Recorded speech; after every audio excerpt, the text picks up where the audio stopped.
ఆంధ్రప్రదేశ్ రాజకీయాలు ఇప్పటి వరకు ఒక ఎత్తు, ఇక మీదట మరో ఎత్తు. ఎందుకంటే రెండు రాజకీయ పార్టీలు, అటు వైఎస్ఆర్ కాంగ్రెస్ పార్టీ కావచ్చు, తెలుగుదేశం కావచ్చు, వాటి సమూహంగా జనసేన, బీజేపీ కావచ్చు, వీటన్నిటికీ ఒక సవాలుగా మరోవైపు ఇవి నువ్వా నేనా అన్న ఎన్నికలు మనకి జరిగాయి. ఈ ఎన్నికల నుంచి జూన్ 1 ఎప్పుడు వస్తుందా అనేది అంతా ఎదురు చూశారు. ఎందుకంటే జూన్ 4న కౌంటింగ్ వరకు చూసే కంటే ఏదైతే పోలింగ్ ఫలితాలు ఏ విధంగా ఉండబోతున్నాయనేది దానికోసం చాలా ఎదురు చూశారు. ఇలాంటి సమయంలోనే అనేక సంస్థలు, దాదాపు 40 సంస్థల వరకు వాటి ఎగ్జిట్ పోల్స్ సంబంధించిన వివరాలను అందించాయి. ఇలాంటిలో ఎవరు గెలుస్తారు, ఎవరు దానికి కిందన అధికారాన్ని కోల్పోబోతున్నారు, ఎవరు అధికారంలోకి వస్తారనేది అనేక చర్చలు జరిగాయి. ఇలాంటి పరిస్థితుల మధ్య బిగ్ టీవీ కూడా తన సర్వేను వెల్లడించింది. అనేక గ్రౌండ్ లెవెల్లో వాస్తవాలతో పాటు సీట్లు ఏ విధంగా ఉంటాయో వెల్లడించింది. కానీ ఇన్ని సంస్థలు పోటీ చేస్తున్న సమయంలో ఒకే ఒక సంస్థ అందరి నోళ్ళలో నానుతోంది. మరోవైపు ఆ సంస్థ క్రెడిబిలిటీ ఏమిటి, మరోవైపు ఆ సంస్థ ఇచ్చిన ఫిగర్స్ ఏంటి అనేది అతిపెద్ద చర్చగా కనిపిస్తుంది. ఎందుకంటే 2019 ఎన్నికల్లో 151 స్థానాలతో వైసీపీ అధికారం చేజిక్కించుకుంటే తెలుగుదేశం 23 స్థానాలతో సరిపెట్టుకోవాల్సి వచ్చింది. ఇలాంటి పరిస్థితుల మధ్య ఎవరికి వాళ్ళు అంచనా వేస్తున్నారు, అటు తెలుగుదేశం పార్టీ కావచ్చు, లేకపోతే వైసీపీ కావచ్చు, తమకు ఇన్ని సీట్లు వస్తాయంటే ఇన్ని సీట్లని చెప్తున్న పరిస్థితుల్లోన ఇప్పుడు ఒకే ఒక సంస్థ 161 సీట్లతో తెలుగుదేశం మిత్రపక్షం అధికారం చేపట్టబోతుందనేది ఒక ప్రకటన చేసింది. ఇలాంటి సంస్థే కేకే అనేది మనకి చూస్తే ఈ సంస్థకి కొండేటి కిరణ్, ఆయన కేకేగా ఈ ఎనాలిసిస్ అనేది చేయగలిగారు.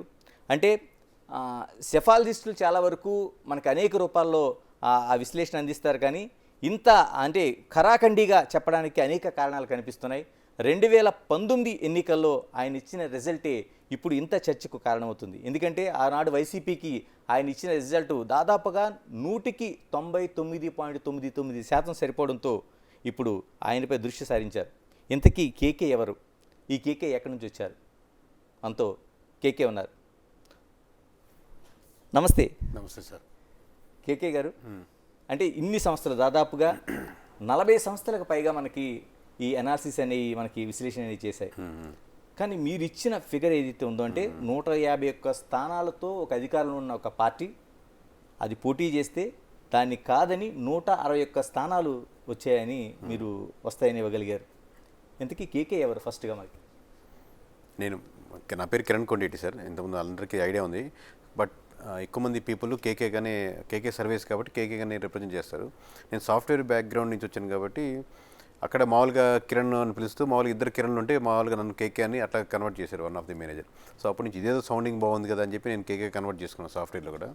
ఈ తర్వాత నేను సర్వే కంపెనీ స్టార్ట్ చేయాలనుకున్నప్పుడు వై డోంట్ వి స్టార్ట్ అదే బ్రాండ్గా ఎందుకు కన్వర్ట్ చేసుకోకూడదని అది కేకే సర్వే స్టార్ట్ చేశాను. లాస్ట్ టైము చాలా రఫ్గా, రూడ్గా, అంటే ఒక ప్యాటర్న్ లేకుండా, ఒక పద్ధతి లేకుండా చేసాం. అంటే సాఫ్ట్వేర్స్ కానీ మన దగ్గర, లేకపోతే వర్క్స్ శాలరీస్ కానీ, లేకపోతే వెహికల్స్ కానీ వెళ్ళాలన్నా ఇట్లాంటి రూడ్, అంటే ప్యాటర్న్లో పెద్ద చేంజెస్ లేవు. బట్ మనకున్న ఎన్విరాన్మెంట్ కానీ హోటల్లో స్టే చేస్తున్నా, సో ఇంత రూడ్గా, రఫ్ అండ్ టఫ్గా ఒక ఆర్డర్ తీసుకోవడం, మళ్ళీ ఇంకో దగ్గరికి వెళ్ళిపోవడం, లేకపోతే ఎవరైనా ఎమ్మెల్యే ఫోన్ చేసి మనం ఎక్కడో తిరుపతిలో ఉన్నాం, ఎక్కడో అనంతపురంలో ఫోన్ చేశారు, లేకపోతే ఎక్కడో శ్రీకాకుళంలో ఫోన్ చేశారు, టక్కని వెళ్ళిపోవడం, అక్కడికి వెళ్ళిన తర్వాత ఇంకేంటి కేకే సంగతులు అని అనుకుంటే మన అసలు టైంకి ఎంత టైం వాల్యుబుల్ అయినా కానీ వచ్చారు సార్, మీరు ఇక్కడికి వచ్చాక ఇంకేంటి సంగతులు, కాఫీ తాగుదామని కాదు, విషయం ఉంటే మాట్లాడండి అనేది అంత ధైర్యం కూడా లేదన్నమాట.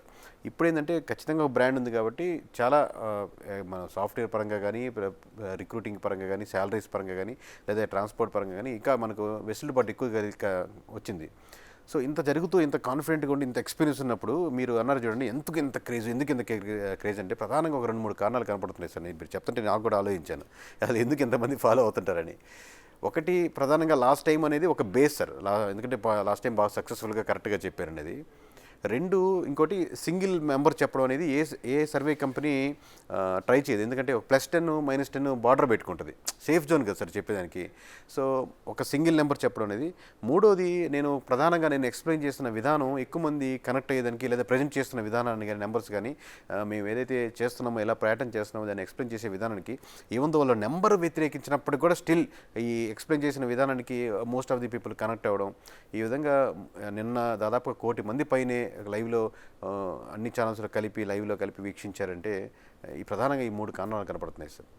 కేకే గారు, 2019 ఎన్నికల్లో మీరు వైసీపీకి అనుకూలంగా మీ సర్వే ఇచ్చారు. దాదాపుగా 151 ఇచ్చినట్టున్నారు. అంటే pre poll and post poll అంతా ఎలక్షన్స్ అయిపోయి అప్పుడు ముందు 135 దాటుతున్నాం, తర్వాత అయిపోయాక అది 150 టచ్ చేస్తున్నా చెప్పగలిగాం. ఇప్పుడు సేమ్ ఇప్పుడు ఎగ్జిట్ పోల్స్ చెప్పినట్టు. ఇప్పుడు నిజంగానే ఆ రోజున జరిగిన రిజల్ట్ ఏదైతే కరెక్ట్ అయిందో, ఈ రోజున ఇప్పుడు మీరు చెప్తున్న రిజల్ట్ 161 సీట్లు. అంటే తెలుగుదేశం పార్టీకి 144 స్థానాల్లో పోటీ చేస్తే 133 స్థానాలు వస్తాయని చెప్తున్నారు. ఇక జనసేనకు సంబంధించి 21 స్థానాల్లో ఆ పార్టీ పోటీ చేస్తే 21 స్థానాలు గెలుస్తుందని చెప్తున్నారు. వై నాట్ 21 అనుకుంటున్నారని. Why not 21? ఓకే. బీజేపీకి సంబంధించి 10 స్థానాల్లో పోటీ చేస్తే నిజంగా వాళ్ళు కూడా ఊహించారో తెలియదు కానీ 7 స్థానాల్లో మీరు విజయం సాధిస్తుందని చెప్తున్నారు. అంటే దాదాపుగా గత ప్రభుత్వం 151 స్థానాలు అదే రికార్డు అనుకుంటే 161 స్థానాలు రికార్డు అంటున్నారు. ఏ బేస్తో చెప్పగలుగుతున్నారు అసలు? అంటే ఒకటి సార్, మనం మీరు చెప్పిన నెంబర్ ఫైనల్గా మాకు వస్తుంది, అది లాస్ట్లో నెంబర్ని బట్టి ఇవన్నీ చెప్పలేదు మేము. ఇనిషియల్గా ఏంటి, మనం ఒక్కొక్క నియోజకవర్గం చేసుకుంటూ వెళ్తూ ఉంటాం.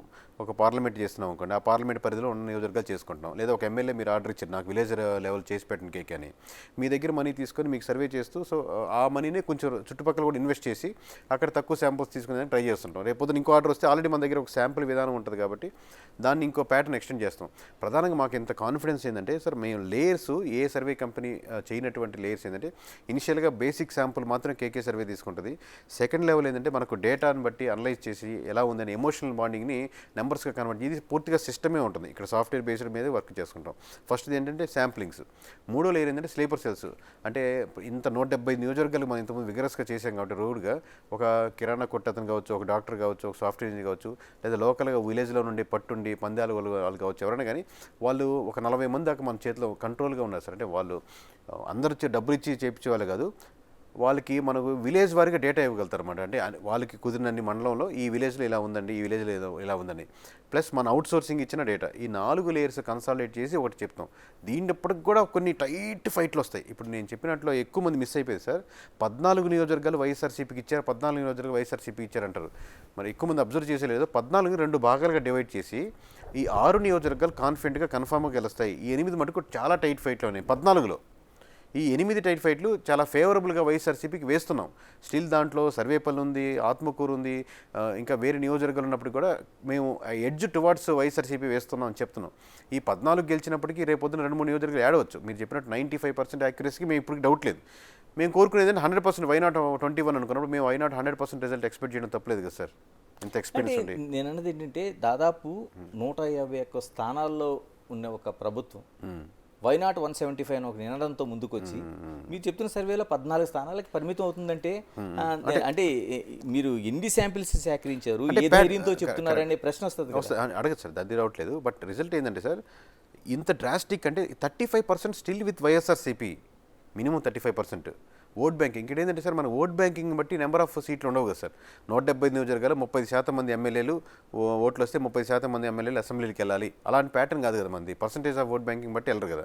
సో టోటల్గా పర్సంటేజ్ ఉంది, కానీ ఒక 15% అపోజిషను ఈ అన్ని ఫ్యాక్టర్స్ వల్ల కూటమి కట్టడం కావచ్చు, మిగతా percentage of vote banking YSRCP నుంచి టీడీపీకి ఇదిగో నేను ఇస్తున్నానని చెప్పి 1%, అది రోడ్లు కావచ్చు, లేకపోతే ఆల్రెడీ ఉద్యోగంలో ఉన్న వాళ్ళు వ్యతిరేకత కావచ్చు, ఉద్యోగం కోసం ఎదురు చూసే ప్రిపరేషన్ చూసేవాళ్ళు, నోటిఫికేషన్ పడదు కావచ్చు, లేదా గంజా ఇష్యూస్ కావచ్చు, అడ్మినిస్ట్రేషన్ ఇష్యూస్ కావచ్చు, లేదా ఓవరాల్గా మనకు కడపలో జరిగిన ఇష్యూస్ కావచ్చు, లేదా వైజాగ్లో జరిగినటువంటి ఇక్కడ అసెంబ్లీ అదే మనకు హెడ్ క్వార్టర్స్ ఏమంటుంది దాన్ని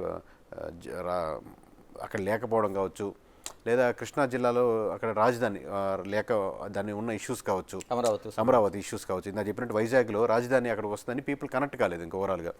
సో ఇలాంటి రకరకాల ఇష్యూస్ మీద ఓవరాల్గా పర్సెంటేజ్ తగ్గుతూ అది 15% డిఫరెన్స్ వచ్చిందంటే వస్తుంది అంతే.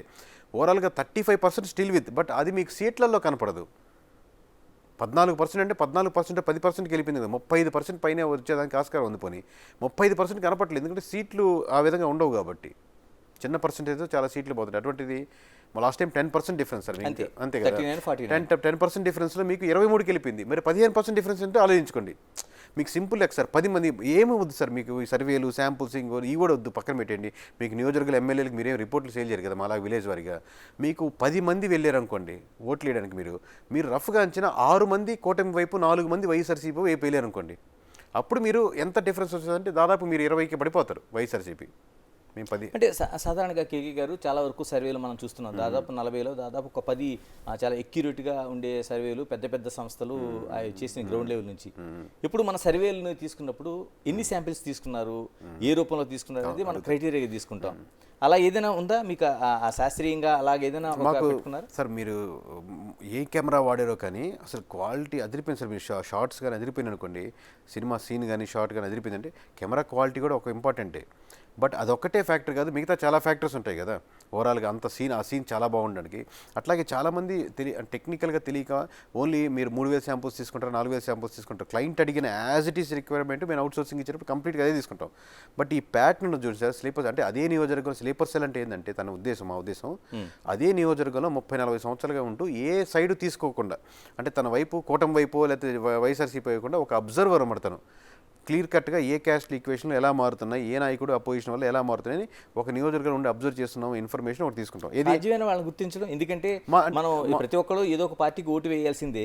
అంత న్యూట్రల్గా స్లీపర్ సెల్స్ లో ఉండాల్సిన వ్యక్తులు దొరుకుతారు సార్. అబ్వియస్గా అంటే న్యూట్రల్గా ఉండే దొరుకుతారని అడుగుతున్నారు మీరు. వాళ్ళు ఏదో పార్టీకి వాళ్ళు ఓట్లేస్తారు, బట్ జనసేన గెలవాలి ఇక్కడ అన్న తపనో, లేకపోతే వైఎస్ఆర్సీపీ గెలవాలనే తపనో, లేదా చంద్రబాబు గెలవకూడదని బలమైన అపోజిషన్ అలాంటి లేని వాళ్ళం న్యూట్రల్గా అబ్జర్వర్స్ అన్నమాట. వాళ్ళని మేము దాదాపుగా 1 సంవత్సరం 2 సంవత్సరాలకి 40 మందిని పట్టుకోగలిగాం. అంత టైం మేము ఈజీగా పట్టుకున్నామని అసలు అది మేము పట్టుకుంటే వాళ్ళ కోసం తిరిగినప్పుడు కాదు, మేము రకరకాలుగా ఇప్పుడు ఇండివిజువల్ నేను ఎక్కువ విలేజ్ వైజ్గా తిరుగుతున్న వాళ్ళని, టీం ఎక్కువ తిరుగుతున్న ఈరోజు పలానా కలిశానన్నా ఆయన బాగా చెప్తున్నారు విషయం, అంటే ఎక్కడున్నా కానీ వెళ్దాం పదా మళ్ళీ వెళ్ళి మాట్లాడి అన్న మాకు ఏదో అవసరమో ఇది చేసి పెట్టండి.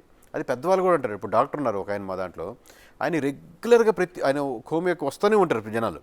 ఆయన ప్రతి ఒక్కరిని మామూలుగా ఆయన ట్రీట్మెంట్ చేసిన దాన్ని 10 నిమిషాలు అయితే 5 నిమిషాలు మీ ఊర్లో ఎలా ఉందనే పరిస్థితులు, వీళ్ళు కమ్మోళ్ళు ఎలా అనుకుంటారు, రెడ్లే అనుకుంటారు, లేదా యాదవులు ఎట్టున్నారు, ఇదే పని డిస్కషన్. ఆయన పక్కన నోట్ చేసి పెట్టుకుంటే రాసి పెట్టుకుంటే ఈ ఊళ్ళో ఉన్నారు. నేను అడిగినప్పుడు ఒక 15,000 ఇలా ఉన్నాయి ఏకేకే ఇన్ఫర్మేషన్ అని చెప్పిస్తారు. ఇలాగనమాట. వాళ్ళు ఇదే వృత్తిలో ఉండేవాళ్ళు కాదు వాళ్ళు. కిరణ్ గారు, ఏ అంశాలు అంటే ఒక ఇంత గ్యాప్ వచ్చిందంటే దాదాపు 49-39 ఉండే ఒక 10% మీరు 15 వరకు అది వెళ్ళిందని చెప్తున్నారు. అంటే ఏ అంశాలు మనకు దోహదపడినాయి, అంటే ఎక్కడ ఏ చోట్ల వ్యతిరేకత ఉండే ప్రభుత్వానికి మనకు వచ్చిందని మీరు అంచనా వేస్తున్నారు? అంటే 15% అంటే ఒకటే సార్, ఇవన్నీ వైఎస్ఆర్సీపీ నుంచి టీడీపీకి ఇచ్చింది అనమాట. 1% మీకు వైఎస్ఆర్సీపీ నుంచి టీడీపీకి వెళ్తుంది. ఏమని, అయ్యా రోడ్లు బాగాలేవు, అందుకని నన్ను చూసి వ్యతిరేకించి మీ దగ్గరికి ఓట్లు వేసేవాళ్ళు ఇస్తున్నారు, ఇదిగోండి తీసుకోండి 1% ఇస్తున్నారు. అయ్యా మీకు ఇక్కడ ఎంప్లాయీస్ ఉన్నారు, ఎంప్లాయీస్ అగెనిస్ట్గా ఉన్నారు, ఎంప్లాయీస్ నుంచి 1% తీసుకొని అని ఇస్తున్నారు. అంటే ఇది వైఎస్ఆర్సీపీ లాస్ట్ టైం ఓట్లు వేసిన వాళ్ళు వెళ్తున్నారు చెప్తున్నాను నేను. అలాగే కొత్తగా జాబ్స్ కోసం ప్రయత్నించే వాళ్ళు మొత్తం రాష్ట్రంలో 10 లక్షల మంది ఉన్నారు. 10 లక్షల మంది కుటుంబాలు, దాంట్లో సీరియస్గా ప్రిపేర్ అయ్యే వాళ్ళు ఒక 2-3 లక్షల మంది ఉన్నారు అనుకోండి. ఈ 2-3 లక్షల మంది ఇంటూ 4 అంటే వాళ్ళ నాన్నగారు వైఎస్ఆర్సీపీ ఓట్లు వేద్దాం అనుకున్నా ఎక్కడన్నా వేసేదని వ్యతిరేకించేవాళ్ళు. ఈ సంబంధం లేకుండా రాష్ట్రం నుంచి బయట నుంచి మొన్న ఒక 10 లక్షల మంది ట్రావెల్ చేసి వచ్చి ఏముందో వాళ్ళ అవ్వకి తాతకి పెన్షన్ వస్తున్నప్పుడు కూడా వీళ్ళు కంప్లీట్గా వెళ్ళి వాళ్ళని ప్రభావితం చేసి మీరు కంపల్సరీ వైఎస్ఆర్సీపీకి ఓట్లు వేయొద్దు అని ప్రభావితం చేసిన వాళ్ళు. అలాగే మీకు ఒక్కొక్క సెక్షన్ చెప్పండి. ఇప్పుడు గంజా ఇష్యూ మీద ఎఫెక్ట్ ఉన్న వాళ్ళు 1 లక్ష మంది ఉన్నారు అనుకోండి, ఆ 1 లక్ష మంది 1 లక్ష కుటుంబాలు ఎఫెక్ట్ ఉంటాయి దాని విధంగా ఓవరాల్గా. అలాగే మీకు పోలీస్ శాఖ మంత్రికి తీసుకుంటే దాంట్లో ఇప్పటికీ ఇండివిజువల్ ఒక కానిస్టేబుల్కి 2 లక్షలు 3 లక్షలు రావాల్సిన బ్యాలెన్స్లు ఉన్నాయి. వాళ్ళు కంప్లీట్గా అంటే జగన్మోహన్ రెడ్డి గారు చుట్టూ ఉన్నట్టు సెక్యూరిటీలో 90% ఓట్లు పడి ఉండవు. ఆ సెక్యూరిటీ అంటే ఆ ఇష్యూ చేస్తున్నారు. అంటే 30% ఉంది కదా అంటారు, వాళ్ళు 30%లో రారు కదా. సో సెక్యూరిటీగా పనిచేస్తూ పోలీస్ శాఖలో ఉండే వాళ్ళకి 1% పడి ఉండవు. ఈ విధంగా మీరు 1% పెద్ద దాంట్లో యాడ్ చేసుకుంటే 15% వస్తుంది సార్. ఆ 15% హ్యూజ్ డిఫరెన్స్ వచ్చి మీకు ఓవరాల్ ఓట్ బ్యాంకింగ్ షిఫ్ట్ అయ్యి 14 స్థానాలకే పడిపోతుంది.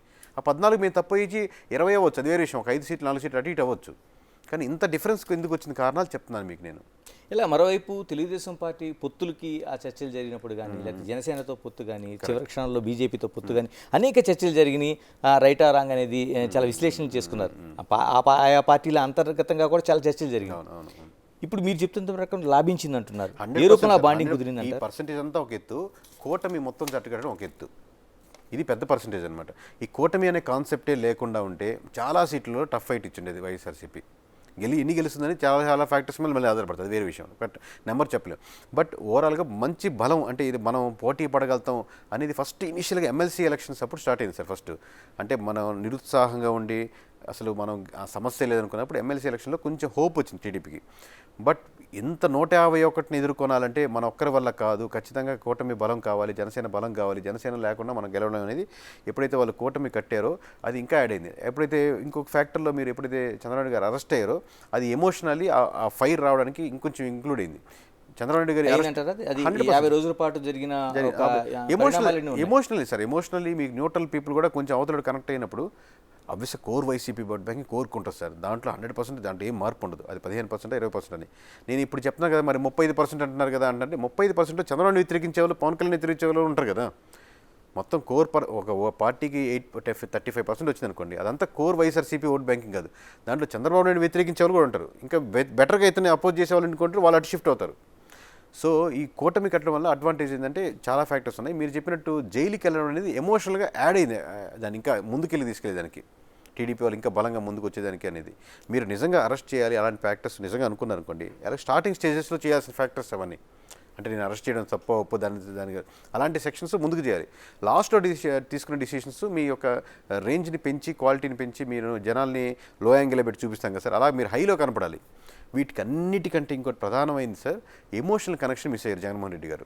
ఏ ఎమోషనల్ కనెక్షన్ అయితే ఆయన ఎక్కువ కనెక్ట్ అయ్యారో పాదయాత్ర ద్వారా, ప్రతి ఒక్కటి నేను జగన్ కలిశాను, జగన్ నాకు హ్యాండ్ షేక్ ఇచ్చారు, జగన్ నాకు హగ్ ఇచ్చారు, లేదా జగన్ నేను చూశాను, జగన్ కష్టపడుతున్నాడు, అంత పాదయాత్ర అని ఏ ఎమోషనల్ కనెక్షన్ అయితే ఉందో, మాట మీద నిలబడతాడు రాజశేఖర రెడ్డి బిడ్డ అని ఎమోషనల్ కనెక్షన్ కదా. కొడుకు అనేది కూడా, రాజశేఖర రెడ్డి కొడుకు అనేది కూడా ఒక emotional connection, people connected. First టైంలో 1-2% మిస్ అయింది. తర్వాత దాన్ని ఆబ్వియస్గా టీడీపీ నుంచి వచ్చిన ఓట్ బ్యాంకింగ్, ఆయన అలాగే ఉన్న ఓట్ బ్యాంకింగ్ నిలుపుకొని అలా 10% డిఫరెన్స్కి వెళ్ళగలిగారు. కానీ ఇప్పుడు గెలిచిన తర్వాత ఆ ఎమోషనల్ కనెక్షన్ పూర్తిగా దూరం అయ్యారు. అప్పుడు ఎమోషనల్ కనెక్షన్ ఉంటే మీకు 1 or 2 ఫ్యాక్టర్స్ కవర్ చేయగలుగుతుంది అది. అంటే ఎమ్మెల్యేని కలవడం, అక్కడ ఎమ్మెల్యేతో పాటు మిమ్మల్ని ఎమ్మెల్యే కదా సార్, నేను కలవడానికి వచ్చాను యాజ్ జగన్మోహన్ రెడ్డి, మిమ్మల్ని కలుస్తున్నాను. మీరు వస్తున్నప్పుడు నాతో పాటు మీరు ఒక్కరారు, మీతో పాటు మండల లెవెల్ లీడర్స్ అంతా ఒక 5-6 మంది తీసుకొస్తారు. వాళ్ళు ఇలా కూర్చోబెట్టి ఇలా మాట్లాడుతున్నప్పుడు ఇంకేంటి సమస్యలు, ఇంకేంటి అన్నప్పుడు ఈ సమస్య మటుకు కష్టమన్నా మన దగ్గర బడ్జెట్ ఉంది, అతనితోనే మాట్లాడుతున్నాం అనుకోండి. ఈ విధంగా 4 సంవత్సరాల్లో 175 నియోజకవర్గాలు అన్నీ చేయకపోయినా 100 నియోజకవర్గాలు చేసినా చాలా ఎమోషనల్ కనెక్ట్ అయినాడు. ఎందుకంటే ఒక మండలం లెవెల్లో లీడరు జగన్మోహన్ రెడ్డితో కలిపి ఒక అరగంట సేపు స్పెండ్ చేసి మళ్ళీ ఇంటికి వెళ్తే మామూలుగా పనిచేయరు. ఇంకా ఒక మెయిన్ లీడర్తో పనిచేస్తే. కేక్ గారు మీరు చెప్తున్నదంతా అంటే నాణ్యానికి ఒకవైపు లాగా, అంటే ఏదైతే మైనస్లు ఉన్నాయో తెలుగుదేశం ప్లస్ అయిందో చెప్తున్నారు. మరి వైసీపీ పూర్తిగా నమ్ముతున్నది అనేక పథకాలు ఇచ్చాం, వృద్ధుల దగ్గర నుంచి అనేక పథకాలు ఇచ్చాం. రెండోది ప్రత్యక్షంగా ఒక ప్రభుత్వానికి వాలంటీర్ వ్యవస్థ లాంటితో అనుసంధానం చేసాం అనేది ఒక కీలకంగా విశ్వసిస్తూ వచ్చారు. ఆ ఫ్యాక్టర్ ఎట్లా పనిచేసింది? 100% పనిచేసింది కాబట్టి 35% ఉంది కదా సార్. దీంట్లో 5% పనిచేసిందా, 7% పనిచేసిందని వెల్ఫేర్ స్కీమ్స్తో మీరు 100% గెలవలేరు సార్ ఏ పార్టీ. లాస్ట్ టైం ఎగ్జాంపుల్ ఇదే కదా, మనకు టీడీపీ గవర్నమెంట్ లూజ్ అవ్వడానికి ప్రధానమైన కారణం అప్పుడు పసుపు కుంకుమ మేము ఇచ్చేసాం కాబట్టి పసుపు కుంకుమ ఓట్లన్నీ మాకు పడిపోతాయి అన్నారు. లాస్ట్ టైం ఎగ్జాంపుల్ మీరు తీసుకోకుండా మళ్ళీ అదే ప్యాటర్న్లో కంటిన్యూ చేశారు. లేకపోతే నీరు చెట్టు కార్యక్రమం కానీ, లేకపోతే రుణమాఫీ కానీ, అప్పుడు ఆ సెక్షన్ అంతా ఓట్ బ్యాంకింగ్ వేసుకుంటే 1 కోటి మంది పైన, 1.5 కోటి ఓటు వేయాలి కదా. అంటే వృద్ధులు ఓటింగ్ చాలా వరకు వృద్ధులాగా భావించారు, సాలిడ్గా పడుతుందనే ఒక నమ్మకం అయితే వ్యక్తం చేశారు. అనేక సంస్థలు కూడా ఇదే విశ్లేషణ చేస్తూ వచ్చాయి. మనకు పెన్షన్ స్కీమ్లో ఉన్న మైనస్ పాయింట్ ఏంటంటే సార్, ఓవరాల్గా నీకు 60 ఏళ్ళు దాటితే అవసరం ఉన్నా అవసరం లేకున్నా పెన్షన్ తీసుకుంటారు. నిజంగా పెన్షన్ మీద బ్రతికే, పెన్షన్ లేకపోతే నేను చచ్చిపోతాను అనుకునే వాళ్ళు గ్రామంలో 1 కుటుంబం 2 కుటుంబాలు ఉంటాయి. పెన్షన్ ఇస్తున్నారు కాబట్టి దాన్ని తీసుకునేదానికి ఏ ఊరు నుంచైనా ఆ ఊరికి ట్రావెల్ చేసి ఆ 2-3 వేలు పోతే మళ్ళీ కార్డు తీసేస్తారంటే కంప్లీట్ లైఫ్ లాంగ్ ఉండదంట. కానీ ఆ 2-3 వేలతో జీవితాలు గడిపేసి మొత్తం కుటుంబాలు నడిపే శాతం 10% ఉంటుంది. 90% ఇస్తున్నారు కాబట్టి, లేదా దీనికి ఆ కార్డు లింక్ ఉంటుంది కాబట్టి ఆ కార్డు తీసేస్తే రేపొద్దున మళ్ళీ ఆరోగ్యశ్రీ పోద్దని ఈ ఇంటర్ లింకేజ్తో తీసుకునే వాళ్ళే ఉంటారు. సో ఈ 90% మంది ఎమోషనల్ కనెక్షన్ కాదు. మీరు 2000 ఇచ్చినా తీసుకుంటారు, 2500 తీసుకుంటారు, 1500 తీసుకుంటారు, ఎంత ఇచ్చినా తీసుకుంటారు. మరి ఎందుకు తెలుగుదేశం పార్టీ చివరి క్షణంలో అంటే ఇళ్లకెళ్ళి ఇవ్వాల్సిన అవసరం లేదని ఎన్నికల కమిషను ఆ బౌండరీలో ఉన్న చాలా ఆందోళన పడింది. తెలుగుదేశం ప్రభుత్వం ఆఫీసులకు వెళ్ళి తీసుకోవడం వల్ల తమకు నష్టం జరుగుతుందని భావించింది. అంటే వృద్ధుల ఓట్లో ఆ స్టాండ్స్ లేకపోతే ఎందుకు ఆ పార్టీ భయపడాల్సిన అవసరం? అంటే ఇది ఎక్కడొకటి సార్, ఇప్పుడు ఏంటంటే వీళ్ళు వాలంటీర్స్ ప్రభావితం చేస్తున్నారు అనేది టీడీపీ యాక్చువల్లీ భయపడింది. మామూలుగా టీడీపీ భయపడినట్టు యాక్చువల్లీ వాలంటీర్ వెళ్తే వీరు ఒకరికి ఓటేయమంటే ఒకరు ఓటేసే మనకు ఆంధ్రప్రదేశ్లో అయితే లేదు సార్ 100%. మీరు 20 సంవత్సరాల స్నేహం చేసినా అతను వైఎస్ఆర్సీపీకి వేద్దాం అనుకుంటే మీరు ఫోన్ చేసో లేదా కూర్చోబెట్టి ఒక సిట్టింగ్ చేసినా కానీ అతనికి ఓటేయమంటే ఓటు వేయరు. మీరు లేకపోతే మీతో పాటు ఎంప్లాయీస్ ఉన్నారు మన కంపెనీలో 20 మంది ఎప్పటి నుంచో చేస్తున్నారు. ఆ 20 మందికి మనం ఫోన్ చేసి నేను ఇన్ని రోజులు జీతాలు ఇస్తున్నాను కదా, మీరు నా దగ్గర నుంచే పనిచేస్తున్నారు 5 సంవత్సరాలు కదా, మీరు నేను చెప్పిన వాళ్ళకి ఓట్లు ఏమన్నా ఓట్లేరు. సో ఇంత ఎమోషనల్ బాండింగ్ ఉంది, ఫైనాన్షియల్గా మీరు ఇంత సపోర్ట్ చేస్తున్నా వాళ్ళు ఎలక్షన్ వచ్చేసరికి వాళ్ళు వేయాలనుకున్న వాళ్ళకి క్రిస్టల్ క్లియర్గా వేస్తారు. అటువంటిది ఒక వాలంటీర్ వచ్చేసి మీరు ఈసారి ఎట్లయినా మీరు జగన్మోహన్ రెడ్డి గారికి ఓట్లు వేయాలనే, అట్లాగే బాబు తప్పకుండా నువ్వు చెప్పినట్టే చేద్దాం అనుకునే అంత సీన్ అయితే లేదు.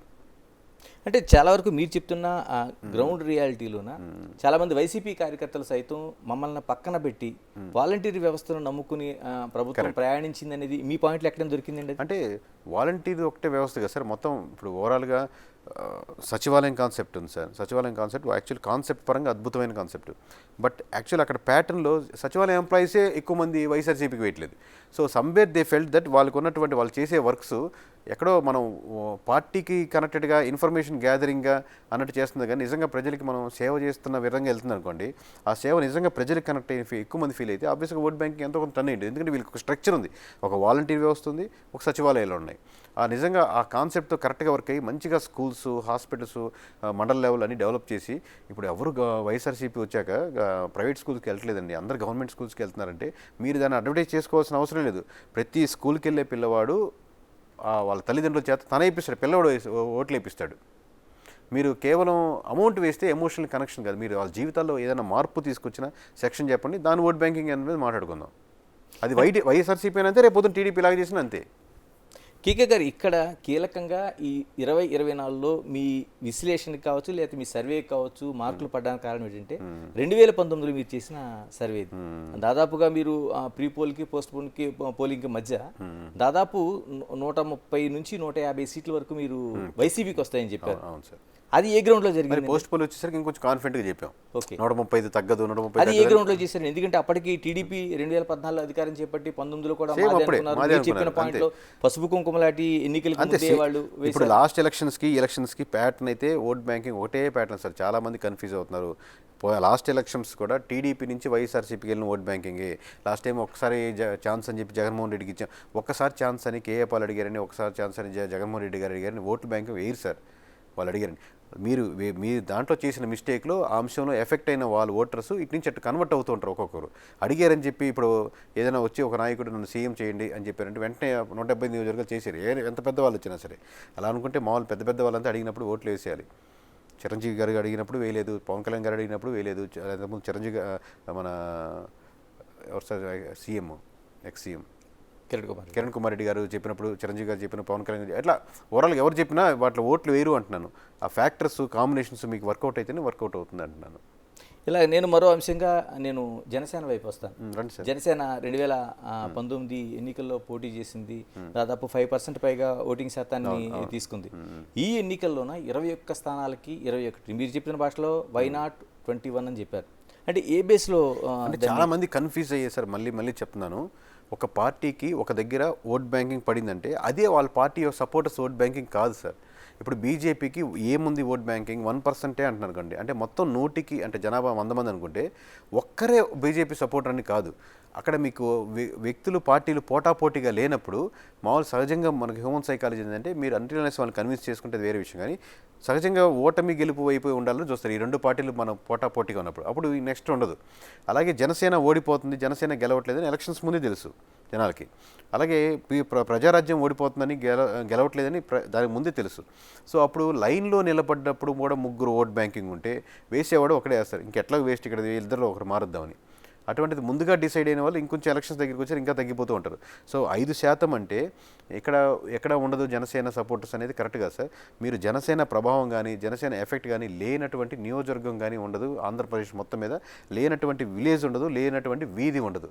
ఈ వీధులు, విలేజ్లు, నియోజకవర్గాలు ఎందుకు చెప్తున్నానంటే ఒక దగ్గర కమ్యూనిటీ పరంగా సపోర్ట్ ఉండొచ్చు, ఒక దగ్గర పవన్ కళ్యాణ్ వ్యక్తిగతంగా ఇష్టపడే వాళ్ళు ఉంటారు, ఒక దగ్గర సానుభూతి పడవచ్చు. ఇన్ని 10 సంవత్సరాల నుంచి కష్టపడుతున్నాడు, నేను వైఎస్ఆర్సీపీకి వేస్తున్నాను కానీ అక్కడ పవన్ కళ్యాణ్ పిఠాపురంలో మటు గెలవాలని కోరుకునే ఒక భావనలుగా హైలో తీసుకెళ్లొచ్చు. సో ఈ ఫ్యాక్టర్స్ అన్ని కన్సల్ట్ చేస్తే ఓన్లీ 5% కదా సార్. దాని యొక్క ప్రభావం మోస్ట్లీ ఇప్పుడు టీడీపీకి అదే కూటమికి పడేదంటే ఒక 20 నుంచి 25% వరకు మోస్ట్లీ అంటే జనసేన నుంచి వైపు నుంచి వచ్చినటువంటి ఓట్ బ్యాంకింగ్ మనం పరిగణించవచ్చు. అంటే మీ విశ్లేషణ చూస్తుంటే పవన్ కళ్యాణ్ కూడా ఆశ్చర్యపోతారు, ఎందుకంటే ఆయన కూడా 21 to 21 ఆశించి ఉండరేమో అనుకుంటున్నాను నేను. అంటే ఏ లీడర్ అయినా సార్ 21 మనం గెలవాలని వర్క్ చేస్తారు సార్. ఇప్పుడు రైల్వే కోడర్ ఉంది, మీకు వేరే నియోజకవర్గం ఏదైనా ఉందనుకోండి, రైల్వే కోడర్ ఎందుకు చెప్తున్నానంటే అది టఫెస్ట్ నియోజకవర్గం. రైల్వే కోడర్ వాళ్ళు మనం ఎట్లా ఓడిపోతామో ముందుగానే ఫిక్స్ అయ్యి అలా చేయరు కదా. ఇప్పుడు నర్సాపురం రైల్వే కోర్టు తీసుకున్నా నర్సాపురం మనం గెలుస్తామని చెప్పి పనిచేస్తారు, ఇక్కడ ఓడిపోతామని పని చేయకుండా ఉంది కదా. వాళ్ళ ఊర్లో మనం ఈసారి ఎట్టయినా జనసేన గెలిపించాలని ప్రయత్నిస్తారు. ఇక్కడ మెజారిటీలు పెరిగిపోవచ్చు, అక్కడ టైట్ ఫైట్ రావచ్చు, చివరికి రిజల్ట్ అది. కొన్ని చోట్ల కేకే గారు చెప్పండి ఆ అభ్యర్థిని పెట్టేటప్పుడే వాళ్ళు నిర్ణయానికి వస్తారు, ఈ అభ్యర్థిని మనం పెట్టామని తప్పించి ఇది కరెక్ట్ విన్నింగ్ లేకపోతే 100% విన్నింగ్ అనేది కాదని ఆ పార్టీలు నిర్ణయించుకుంటాయి. అది యాక్సెప్టెడ్. కొన్ని ఇది ఇప్పుడు గెలవలేము అనేది ఉన్న నియోజకవర్గాలు ఉంటాయి. ఇలా మరోవైపు నేను బీజేపీ దగ్గరికి వస్తాను, తీసుకున్న 10 సీట్లు మీరు 7 గెలిస్తాయని చెప్పారు. నేను మళ్ళీ కొంచెం వెనక్కి 2019 ఎన్నికలకు వెళ్తే వాళ్ళ రాష్ట్ర అధ్యక్షులు సైతం ఓటమి చెందిన పరిస్థితి ఉంది. ఈసారి సింగిల్గా పోటీ చేసినప్పుడు నేను చెప్తున్నాను. ఇప్పుడు కూటమిగా ఉన్నప్పుడు ఆ బలం ఎలా పెరిగిందంటే ఏమన్నా మోదీ ప్రభావం అప్పుడు ఉంది ఇప్పుడు ఉందని అనుకోవచ్చు. కూటమి కలిసినప్పుడు అని మీరే క్వశ్చన్లోనే ఆన్సర్ ఉంది కదా సార్. ఈసారి మళ్ళీ సింగిల్గా పోటీ చేస్తుంది, ఈసారి ఎట్లా 7 సీట్లు గెలుస్తుంది అంటే మీరు రైట్ క్వశ్చన్ అవుద్ది. ఓకే, మీరు అడగడంలోనే మీరు క్వశ్చన్తో పాటు ఆన్సర్ కూడా ఇచ్చేసారు నాకు. ఈసారి కూటమి కట్టి పోటీ చేస్తున్నప్పుడు ఆబ్వియస్గా మొత్తం పడే ఓట్ బ్యాంకింగ్ కాదు కదా సార్. ఓవరాల్గా ఇప్పుడు నర్సాపురం పార్లమెంట్ సీట్ ఉంది సార్. అభ్యర్థిని ప్రకటించినప్పుడు నర్ర మానవుడు కూడా ఇక్కడ బీజేపీ గెలుస్తుందని ఘంటాపదంగా చెప్పినోడు కనపడలే మాకు నర్సాపురం మొత్తం మీద, పార్లమెంట్ మొత్తం మీద. మీకు అదే 4 రోజుల తర్వాత ఎలక్షన్ దగ్గరికి వచ్చేసరికి ఏమయ్యా లక్ష మెజారిటీ తగ్గుద్దంటే నమ్మేవాడు పార్లమెంట్లో కనపడలేదు. నర్సాపురం పార్లమెంట్ వరకు చెప్తున్నాను ఫర్ ఎగ్జాంపుల్. అంటే అక్కడ పోటీ చేసిన బీజేపీ. ఎందుకంటే మీకు ఎవరు వచ్చేసారు మళ్ళీ బీజేపీ వాళ్ళు మొత్తం ఇక్కడ నార్త్ ఇండియా నుంచి గుజరాత్ నుంచి ఇక్కడ వచ్చి వర్క్ చేసి మొత్తం కాదు కదా. ఇక్కడ ఆబ్వియస్గా కూటమి గెలుపొందాలి గెలిపించుకోవాలన్న కాంబినేషను రోజు రోజుకి పెరుగుతున్నప్పుడు ఆ ఎలక్షన్స్ వచ్చేసరికి అది తీవ్రత వెళ్ళింది చివరికి. ఫైనల్గా లాస్ట్ 5 రోజుల్లో 10 రోజుల్లో ఇంకొంచెం పెరిగిపోయింది. కేకే గారు ఇప్పుడు 3 పార్టీల బాండింగ్ కోసం మీరు మాట్లాడారు, అంటే తెలుగుదేశం, జనసేన, బీజేపీ. ఏది ఎవరికి లాభించింది అంటే జనసేన బీజేపీ వల్ల తెలుగుదేశం లాభించిందా, లేదా తెలుగుదేశం వల్ల జనసేనకి బీజేపీకి లాభించిందా, లేకపోతే సెంట్రల్ గవర్నమెంట్లో ఒక అధికారంలో ఉన్న ఒక పార్టీ బీజేపీ వల్ల ఈ 2 పార్టీలకి లాభించిందా? ఆ బాండింగ్లో ఎవరు లాభం చేకూర్చారంటే ఏం సమాధానం చెప్తారు? అంటే ఒక్కొక్క ఫ్యాక్టర్లో ఒక్కొక్కరికి లాభం ఉంది సార్ 100%. ఇప్పుడు టీడీపీ అనే ఆర్గనైజేషన్ స్ట్రక్చర్ స్టేట్ వైడ్గా బలంగా ఉంటుంది కంపేరిటివ్ వీళ్ళతో. కానీ వీళ్ళకి 100% కాన్ఫిడెన్స్ ఏంటంటే జనసేన బలం లేకుండా ఉంటే ఈ ఎమోషనల్ ఉండేది కాదు. ఈ రోజు కూడా చెప్తున్నాను సార్, ఇప్పుడు 133 నియోజకవర్గాలు ఖచ్చితంగా గెలుస్తున్నాను. నెంబర్ చూసినప్పుడు రిజల్ట్ మనం ఇండివిజువల్గా 133 గెలిచేసాం. అంటే జనసేన 21 లేకపోయినా మనం ఈజీగా గవర్నమెంట్ ఫామ్ చేస్తున్నాం అన్న పర్స్పెక్టివ్లో చూసారనుకోండి. ఇప్పుడు ఓవరాల్గా మళ్ళీ ఇంకా రాంగ్ ఫార్మాట్లో వెళ్ళేదానికి ఆస్కారం ఉంటుంది. 133 మీకు సీట్లు వచ్చింది ఓవరాల్గా ఈ సపోర్ట్ వల్ల ఓవరాల్గా. అలాగే 21 స్థానాలు జనసేన గెలుచుకోగలిగింది ఈ ఆర్గనైజేషన్ స్ట్రెంత్ టీడీపీ ఉన్నటువంటి బలం వల్ల. అసలు వీళ్ళు బలంగా లాస్ట్ ఎలక్షన్స్ ముందు తిరగగలిగింది, లేదా కాన్ఫిడెన్స్గా నియోజకవర్గాల్లో వెళ్ళగలిగింది బీజేపీ బలం వల్ల. బీజేపీ బలం లేకపోతే కొన్ని నియోజకవర్గాల్లో టైట్ ఫైట్ ఉండేది, కొన్ని వైసీపీ కొట్టినది. మేబీ మెజారిటీలో తేడా ఉండొచ్చు కానీ కొన్ని సీట్లు తగ్గు పెరిగి ఉండొచ్చు కానీ. సో స్ట్రక్చర్ పరంగా ఇన్స్టిట్యూట్స్ పరంగా మీకు వచ్చిన బలం బీజేపీ వల్ల. అసలు ఏ పెద్ద డిఫరెన్స్ లేదు. బీజేపీకి ఒక పార్లమెంట్ వస్తుందంటే ఎవరు నవ్వుతారు మామూలుగా, ఎవరైనా కొడుతుందంటే ఇండివిజువల్గా. అటువంటిది బీజేపీకి ఇన్ని పార్లమెంటరీ సీట్లు ఇన్ని అసెంబ్లీ సీట్లు కొడుతుందంటే ఖచ్చితంగా ఈ సెక్షన్ ప్రకారంగా కూటమి నుంచి అది గుంజుకుంది. నాకు కీలకంగా చెప్పండి, ఇంట్రెస్టింగ్ పాయింట్ ఏంటంటే జగన్మోహన్ రెడ్డి, చంద్రబాబు నాయుడు, లోకేష్, తర్వాత పురంధేశ్వరి, తర్వాత జనసేన నుంచి పవన్ కళ్యాణ్, ఎలా ఉన్నాయి ఈ నియోజకవర్గాలకు సంబంధించి ఎలాంటి అనాలిసిస్ ఉంది మీకు? మీరు అందరూ గెలిచే వాళ్ళే చెప్పారు సార్ వాళ్ళు. అదే ఆ గెలిచే వాళ్ళకి ఎలాంటి ఇది ఉందండి? ఆబ్వియస్గా లాస్ట్ టైం కంటే వైఎస్ఆర్సీపీ వేవ్ మీద అప్పుడున్న ఓట్ బ్యాంకింగ్ ఇప్పుడు లేదు కాబట్టి జగన్మోహన్ రెడ్డి గారు మెజారిటీ తగ్గేదానికి ఆస్కారం ఉంది. అలాగే జగన్మోహన్ రెడ్డి గారు టూ మచ్ కాన్సన్ట్రేషన్ పిఠాపురం మీద పెట్టడం వల్ల ఆబ్వియస్గా పవన్ కళ్యాణ్ గారి మెజారిటీ పెరిగేదానికి ఆస్కారం ఉంది. ఇలా మరోవైపు పార్లమెంట్ల కోసం నేను మాట్లాడతాను. పార్లమెంట్లు ఎన్ని ఇచ్చారు? పార్లమెంట్ 25కి 25 స్థానాలు కంప్లీట్గా కూటమి గెలిచడానికి ఆస్కారం ఉంది సార్. మాకు స్టిల్ లాస్ట్ మూమెంట్కి వచ్చేసరికి ఫస్ట్లో 3 ఉండే ప్రీపోల్లో. ఏంటంటే అరకు, కడప, మన కిరణ్ కుమార్ రెడ్డి గారిది రాజంపేట. అదే కదా మాజీ సీఎం కిరణ్ కుమార్ రెడ్డి గారిది. అసలు అదంతా ఎక్స్పెక్ట్ చేయలేదు. తర్వాత ఇంకా ఆశ్చర్యం అంటే కాంగ్రెస్ నుంచి పోటీ చేస్తున్న షర్మిల గారిది కడప నియోజకవర్గం ఉంది, వాళ్ళు చాలా ఆశలు పెట్టుకున్నారు. అక్కడ కూడా టీడీపీకి ఇచ్చారు. అక్కడ కూడా టీడీపీ గెలుస్తామని ఓట్ బ్యాంకింగ్ పడలేదు సార్. టీడీపీ కోర్ బ్యాంకింగ్ టీడీపీకే ఉంది. 35% అలా ఉందనుకోండి మరి మీకు అర్థమైన భాషలో అలాగే ఉంది. కాకపోతే అక్కడ లోకల్గా అసెంబ్లీలకు ఓట్లు వేసిన వాళ్ళు, వైసీపీకి ఓట్లు వేసిన వాళ్ళు ఒక పార్లమెంట్కి వచ్చేసరికి కొంచెం డిఫరెన్షియేట్గా ఒక 10% 15% అట్లా తగ్గుతున్నారు. అలాగే షర్మిల గారు వైఎస్ఆర్సీపీ నుంచి ఓట్ బ్యాంకింగ్ కొంచెం తీసుకుంటారు. అంటే మోస్ట్లీ ఇప్పుడు రాజశేఖర రెడ్డి బిడ్డగా వచ్చినప్పుడు రాజశేఖర రెడ్డి గారి ఓట్ బ్యాంకింగ్ ఎక్కువ పుల్ చేయడానికి ఆస్కారం ఉంటుంది. అట్ ది సేమ్ టైం అక్కడ ఇష్యూస్ ఉన్నప్పుడు వాళ్ళ బాబాయ్ గారు కూడా కనెక్టెడ్ అయింది వైఎస్ఆర్సీపీతోనే ఉన్నట్టు కదా, అది కాంగ్రెస్ ఓట్ బ్యాంకింగ్తో ఉంది కాబట్టి ఆబ్వియస్గా ఆయన నుంచి సానుభూతి పరులు ఎక్కువ వైఎస్ఆర్సీపీ ఓట్ బ్యాంకింగ్ పుల్ చేస్తారు. సో తను లాగుతున్నారు, వీళ్ళకి ఇస్తున్నారు. సో ఆబ్వియస్గా ఇక్కడ పర్సంటేజ్ పెరిగేదానికి ఎక్కువ ఆస్కారం ఉంది. లెట్స్ అజ్యూమ్ మేము కంప్లీట్గా అక్కడ ఫెయిల్ అయినా కానీ షర్మిలకు కూడా గారికి కూడా మంచి ఓట్ బ్యాంకింగ్ వచ్చేదానికి ఆస్కారం ఉంది. ఇలాగ పెరిగిన ఓటింగ్ కోసం చాలా వరకు చర్చించారు. ఎందుకంటే లాస్ట్ టైం 79.66%, 8% వరకు వస్తే ఇప్పుడు దాదాపు ఎన్నికల కమిషన్ 82 వరకు వెళ్ళిపోయింది. అది పెరిగిన ఓటింగ్ పైన చాలా చర్చలు జరిగినాయి. మీ అంచనాల ప్రకారం ఎవరికి పెరిగిన ఓట్ బ్యాంకింగ్ ఎప్పుడైనా అపోజిషన్కి వెళ్తుంది అనేది ఎక్కువ డిస్కస్ చేస్తూ ఉంటారు సార్. అలాగే పెరిగిన ఓట్ బ్యాంకింగ్ వీళ్ళకి అలా పెరిగిన అంటే లాస్ట్ ఎలక్షన్స్ రిజల్ట్స్ చూసుకుంటే మనకు చాలా మేము ఒక 20 రాష్ట్రాల నుంచి మనం వెరిఫై చేసిన తర్వాత 20 ఎలక్షన్స్ ఇక్కడ ఓట్ బ్యాంకింగ్ పెరిగింది అంటే ఖచ్చితంగా అది అపోజిషన్కి ఫేవర్ అవుద్ది. ఓట్ బ్యాంకింగ్ పెరిగిందంటే ఖచ్చితంగా అట్లా ఏం లేదు సార్, మిక్స్డ్గా ఉంది ఓవరాల్గా అనమాట. వీళ్ళకే ఫేవర్ అవుతుంది లేదు. బట్ ఆబ్వియస్గా ఇప్పుడు మేము దాని ఫ్యాక్టర్ని బట్టి ఇది గెలుస్తుందని చెప్పట్లేదు. బట్ ఇక్కడ ఇలా జరిగింది. ఇది ఎప్పటికి స్టాండర్డ్ ఇదే కాదు. పెరిగింది ఓట్ బ్యాంకింగ్. చాలామంది ఆంధ్రప్రదేశ్కి తెలంగాణ నుంచి కానీ ఇరుపక్కల రాష్ట్రాల నుంచి లేకపోతే బయటకి దేశాల నుంచి కూడా బలంగా వచ్చారు. ఆ బలంగా వచ్చిన వాళ్ళు 70-80% ఎమోషనల్గా కూటమికి వేసేదానికి ఆస్కారం ఉంది. కూటమి ఫేవరెట్ కావచ్చు, లాస్ట్ టైం వైఎస్ఆర్సీపీకి వేసి కూటమికి వేసిన వాళ్ళు కావచ్చు, లాస్ట్ టైం ఎమోషనల్గా జనసేనతో అంత కనెక్టెడ్గా ఉండి ఎంత సోగా ఉన్న వాళ్ళు కూడా ఈసారి జనసేనకి పూర్తిగా వర్క్ చేయడం కావచ్చు, రకరకాలుగా. బట్ దీనికి ప్రతిసారి ఇలాగే ఉండదు. ఈసారి ఈ ఫ్యాక్టర్ ఇలా ఉంది. బట్ పెరిగింది ఓట్ బ్యాంకింగ్ కాబట్టి అపోజిషన్ కానీ ప్రతిసారి ఉండదు. ఈసారి మటుకు ఇలా ఉంది. అంటే టోటల్గా ఇప్పుడు మనం చూస్తుంటే 151 స్థానాల్లో ఉన్న వైసీపీ 14 సీట్లకు పరిమితం అవుతుందనేది మీరు కన్ఫర్మ్ చేస్తున్నారు ఉన్నది. అంటే ఈ ఫ్యాక్టర్ని డైజెస్ట్ చేసుకునే అవకాశం ఉంది ఆ పార్టీ వరకు? సార్ ఎవరికైనా నాకు అది కష్టంగానే ఉంటుంది కదా సార్. మీరు కష్టపడి ఎగ్జామ్స్ రాసి మీకు జస్ట్ ఫెయిల్ అయిపోయిన ఫీలింగ్లో ఉంటుంది సార్. 35% అంటే అంత తక్కువ అయిపోద్ది కదా. సో అంత స్ట్రాంగ్గా ఉన్నప్పుడు డైజెస్ట్ చేసుకునే విధానం ఎవరికి ఉండదు. ఒక సినిమా ఫ్లాప్ అయితేనే మనం చాలా ఇబ్బంది పడతాం, లేకపోతే ఒక షో మనకు రీచ్ కాకపోతేనే ఇబ్బంది పడతాం. అటువంటిది ఇంత కష్టపడి ఇంత ప్రయాణం చేసి అన్డైజెస్టబుల్గానే ఉంటుంది. But it will take some time to digest. చెప్పండి, ఇప్పుడు 2019లోనే మీరు ఇచ్చినప్పుడు రిజల్ట్ వైసీపీకి అని ఖరాఖండిగా తేల్చి చెప్పారు మీరు. అంటే మీరు 150 స్థానాలకి చెప్పారు. అప్పుడు టీడీపీకి 124, 125 ఇచ్చినట్టున్నారు, 25, 24 ఇచ్చినట్టున్నారు స్థానాలని. అంతే.